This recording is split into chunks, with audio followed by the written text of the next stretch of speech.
ଆଜିଠୁ ଚମକିବ 6 ରାଶିର ଭାଗ୍ୟ, ମିଳିବ ବଡ଼ ଅଫର। ହଁ ଆଜ୍ଞା, ଜାନୁଆରୀ 14 ତାରିଖ ବୁଧବାର ଦିନ ସୂର୍ଯ୍ୟଦେବ ମକର ରାଶିରେ ପ୍ରବେଶ କରିଛନ୍ତି। ଜ୍ୟୋତିଷ ଶାସ୍ତ୍ର ଅନୁସାରେ ଏହାର ପ୍ରଭାବ ଆଜି ଅର୍ଥାତ୍ 15 ଜାନୁଆରୀରୁ ଦେଖିବାକୁ ମିଳିବ। ସୂର୍ଯ୍ୟଙ୍କର ଏହି ଗୋଚର ଫଳରେ 6ଟି ରାଶିର ବ୍ୟକ୍ତିଙ୍କ ପାଇଁ ହଠାତ୍ ଧନ ପ୍ରାପ୍ତି ଓ ଉନ୍ନତିର ଯୋଗ ସୃଷ୍ଟି ହୋଇଛି।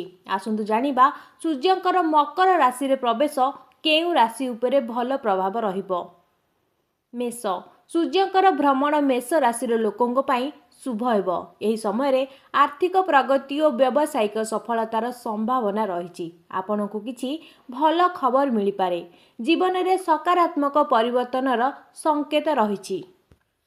ବୃଷ, ବୃଷ ରାଶିର ଲୋକଙ୍କ ପାଇଁ ସୂର୍ଯ୍ୟଙ୍କର ଭ୍ରମଣ ଶୁଭ ପ୍ରମାଣିତ ହେବ। ଆୟ ବୃଦ୍ଧି ପାଇବ। ଚାକିରିରେ ପଦୋନ୍ନତି ପାଇଁ ଅପେକ୍ଷା କରିଥିବା ଲୋକଙ୍କ ପାଇଁ ସମୟ ଭଲ ରହିବ।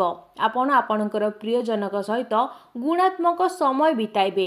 ନିବେଶ ଭଲ ଲାଭ ଦେଇପାରେ। କର୍କଟ, କର୍କଟ ରାଶି ଲୋକଙ୍କ ପାଇଁ ଏହି ସମୟ ବହୁତ ଭଲ ରହିବ। ନୂଆ ବର୍ଷରେ ଆର୍ଥିକ ପ୍ରଗତି ହୋଇପାରେ।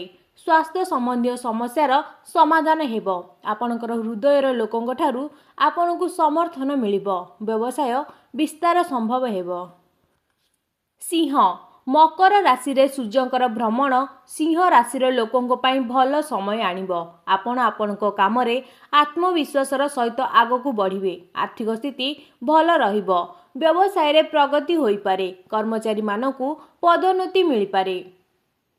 ବିଛା, ବିଛା ରାଶିର ବ୍ୟକ୍ତିଙ୍କ ପାଇଁ ଭାଗ୍ୟ ଉଜ୍ଜ୍ୱଳ ହେବ। ଭାଗ୍ୟ ବଳରେ ଆପଣ ଯେକୌଣସି କାମରେ ସଫଳତା ପାଇପାରିବେ।